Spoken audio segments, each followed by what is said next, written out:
Hello everyone, welcome to the viral tricks. Competition পরীক্ষায় অনেক সময় এই ধরনের অঙ্ক পড়ে এবং এটার উত্তর বেশিরভাগ জন ছেড়ে দিয়ে আসে। অনেকে আবার সময়ের জন্য করতে চায় না, যে অনেক সময় লাগবে, এইভাবে ছেড়ে দিয়ে করতে পারবে হয়তো।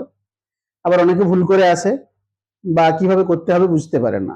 আজকে একটা সহজ পদ্ধতি বলবো যার সাহায্যে এই ধরনের অঙ্ক সঙ্গে সঙ্গে হয়ে যাবে, একটু মানে কম সময়ের মধ্যেই হয়ে যাবে, খুব কম সময়ের মধ্যে।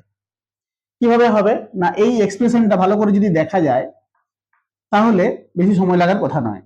এটাকে যদি আমরা এ ধরি, এটাকে বি ধরি, তাহলে আমাদের এটা কি আছে অ্যাকচুয়ালি দেওয়া, এ প্লাস বি এর হোল স্কোয়ার দেওয়া আছে উপরে, আর মাইনাস এ মাইনাস বি এর হোল স্কোয়ার দেওয়া আছে, আর নিচে দেওয়া আছে এ বি, তাই তো। এখন উপরে যেটা লিখেছি এ প্লাস বি এর হোল স্কোয়ার মাইনাস এ মাইনাস বি এর হোল স্কোয়ার, এটা কিসের সূত্র? 4ab। আর নিচে কি হলো? এবি। এবি এবি কেটে গেল, কত হলো উত্তর? 4। আমার ক্যালকুলেশন ওই কি দেওয়া হয় 625 কি 165 করে জানার প্রয়োজনই হলো না, উত্তর বেরিয়ে গেল। উত্তর হয়ে গেল আমার অপশন ডি। কি সহজ লাগলো?